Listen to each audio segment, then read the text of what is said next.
महान परमेश्वर के नाम को आदर देते हुए आप सभी से प्रभु का प्यार मैं बांटता हूँ।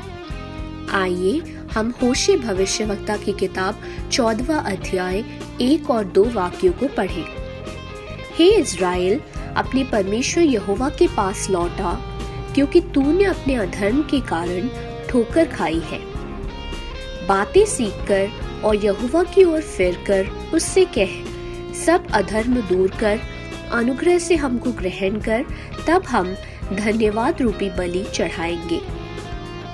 इन अनुग्रहित वाक्यों से हम वापसी के दिन द टाइम ऑफ रिटर्न विषय पर मनन करेंगे। होशे भविष्यवक्ता की किताब का प्रमुख विषय वापस आने के बारे में है।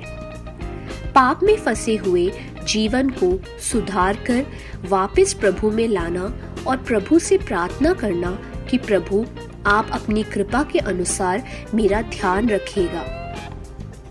यही बात होशे भविष्यवक्ता अपने लेखों के द्वारा लोगों को सिखाने की कोशिश करता है।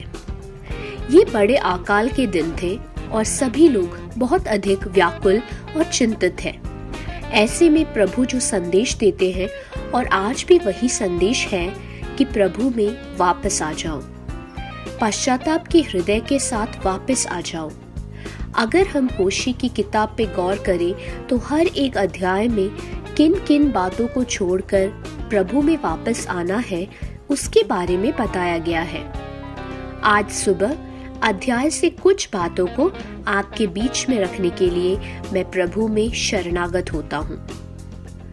होशे भविष्यवक्ता का पहला अध्याय जिसमें मन फिराव की बात करता है वो है जड़ की अवस्थाओं से आत्मिकता के अनुभवों में वापस आने के बारे में।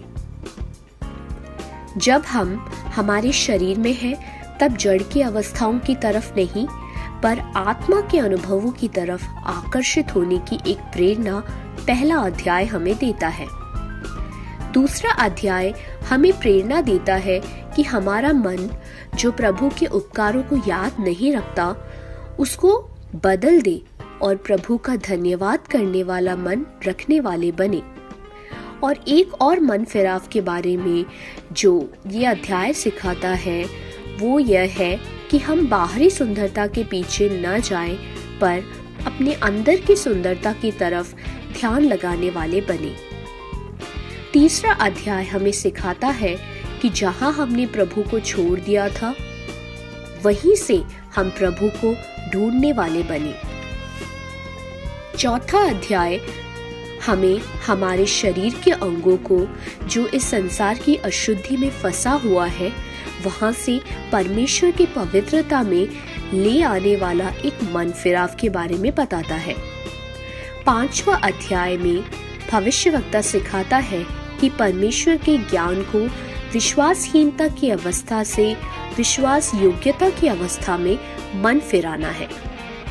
छठे अध्याय में हम देखते हैं कि परमेश्वर के लोगों को दुष्कर्म से अच्छे कर्मों की तरफ मन फिराना है, क्योंकि छठा अध्याय 9वां वाक्य ऐसा सिखाता है कि जैसे डाकुओं के दल किसी की घात में बैठे हैं वैसे ही याजकों का दल शेकेम के मार्ग में वध करता है, वरन उन्होंने महापाप भी किया है।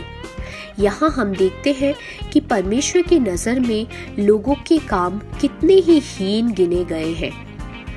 7वें अध्याय में बहुत सारी बातों के बारे में बताया गया है, लेकिन सारी बातों के सारांश के रूप में हम इसे ऐसे समझ सकते हैं कि हम परमेश्वर से बैर रखने वाले नहीं लेकिन परमेश्वर से प्रेम रखने वाले बने। जब परमेश्वर से हमारा प्रेम हृदय के अंदर से निकलता है तो बाकी सारी बातें हमारे जीवन में ठीक होने लग जाती है और हमारी आत्मिक कमियां दूर होने लग जाती है। यही हमें 7वां अध्याय सिखाता है। 8वें अध्याय में अगर हम आ जाएं तो वह हमें प्रभु का अनादर करने की अवस्था से प्रभु का आदर करने की अवस्था की तरफ मन फिराने के लिए सिखाता है और आगे बताता है कि मनुष्य की इच्छा के पीछे भागने के बजाय परमेश्वर की इच्छा की तरफ मन फिराना है। परमेश्वर की सिद्ध इच्छा हमारे जीवन में पूरी होने के लिए अपने आप को समर्पित करना है।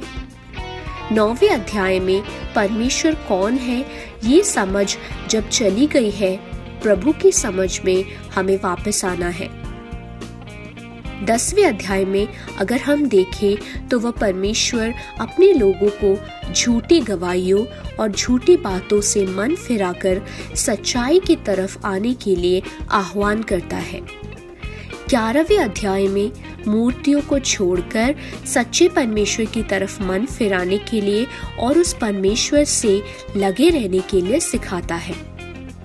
12वें अध्याय में उसके 8वें वाक्य में हम पढ़ते हैं कि यहाँ जन खुद का न्याय और खुद की बढ़ाई कर रहा है।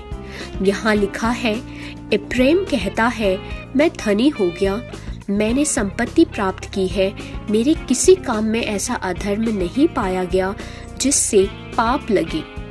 इसलिए हम परमेश्वर के न्याय के आगे समर्पित करें, बजाय इसके कि हम खुद का न्याय करते रहें। 13वें अध्याय में हम देखते हैं कि हम हमारी मंद बुद्धि अवस्था को छोड़कर आत्मा में जलन रखने वाले बने। 14वां अध्याय उसका 4था वाक्य सिखाता है कि वो परमेश्वर हमारी कितनी ही बुरी अवस्था क्यों ना हो, वो हमें अवश्य ठीक करेगा। प्रियजनों, आज सुबह हम अपने आप को जांचें कि हम कहाँ गिर गए हैं और वहां से प्रभु में वापस आने के लिए प्रभु में अपने आप को समर्पित करें।